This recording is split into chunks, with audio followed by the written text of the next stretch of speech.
Do you ever feel like your life is just one long to-do list? Wake up, make coffee, feed the kids, sit in traffic, answer emails, go to bed and do it all again. Some days feel so ordinary. It's hard to imagine God is anywhere near them. But what if He's closer than you think? What if your kitchen table is holy ground?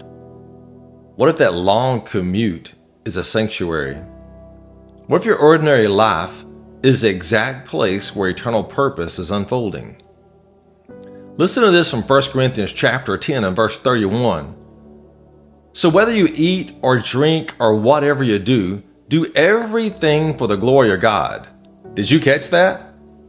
Even the most basic parts of your day, eating, drinking, existing, are opportunities to glorify God.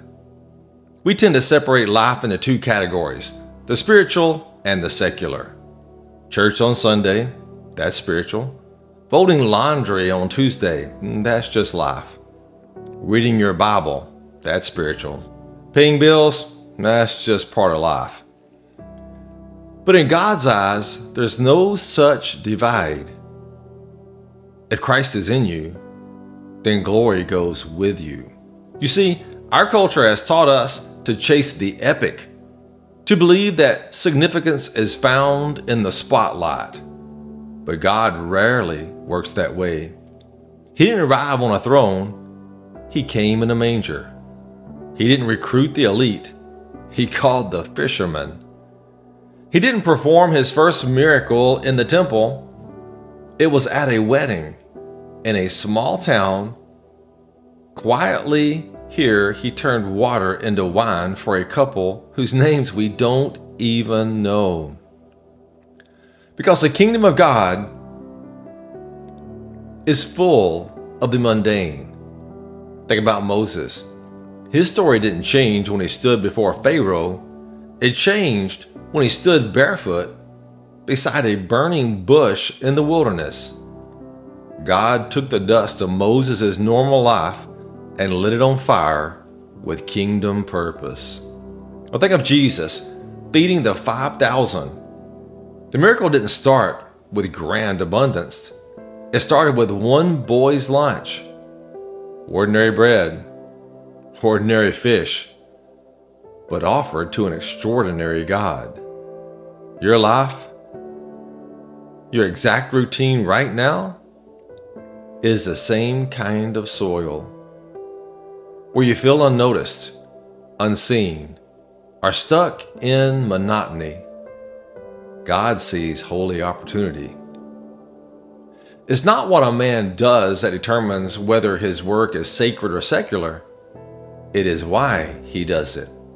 So dear friend, your life is not meaningless. It is ministry. When you wake up to take care of your children with patience, you reflect the Father's heart. When you prepare a meal and pray over your family, you are serving in the Spirit of Jesus. When you forgive someone who hurt you, you become a living testimony of grace.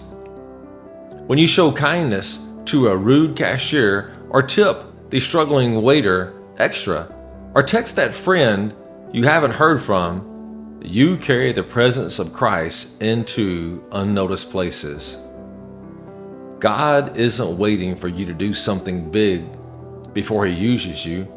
He's waiting for you to notice that He's already moving in the small. So how do we start seeing the ordinary as holy? Here are 3 simple shifts. Number 1, practice awareness. Whisper this to your heart throughout the day. God, you're here. When you're doing the dishes, driving to work, sitting in silence, the more you remind your heart of His presence, the more your heart will remember His purpose. Secondly, offer it to Him. Turn your everyday tasks into acts of worship.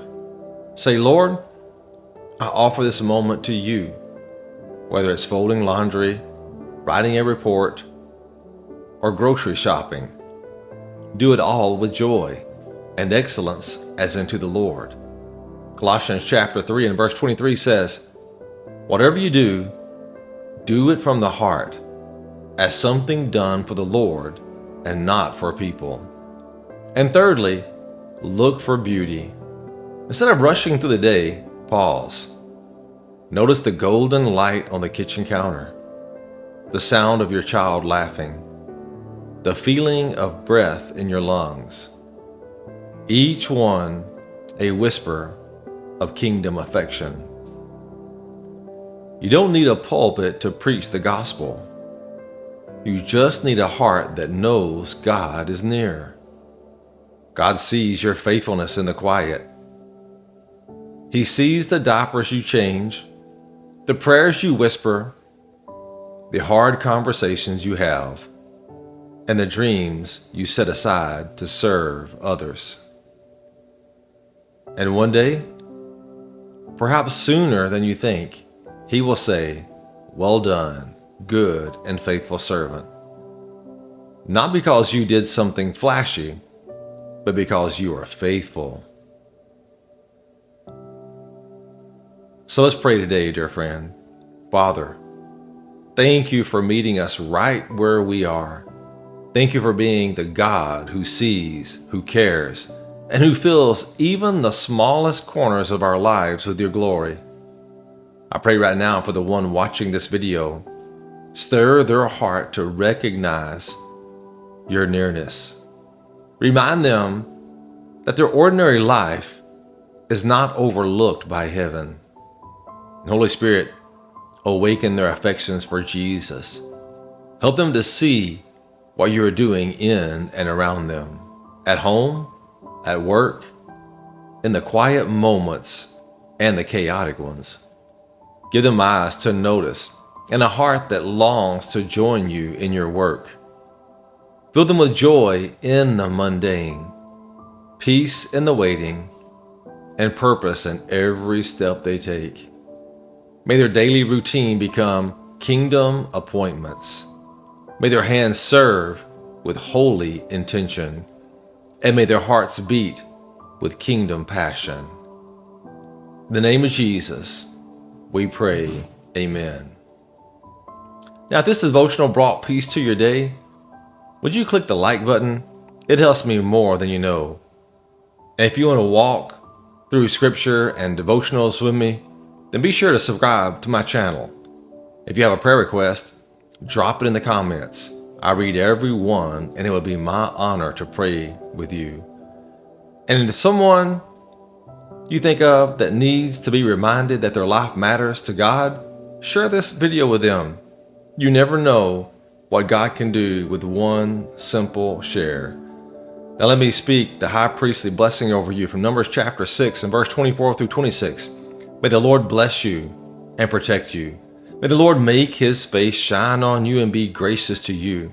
May the Lord look with favor on you and give you peace as you go throughout this day. Blessings to you today, dear friend.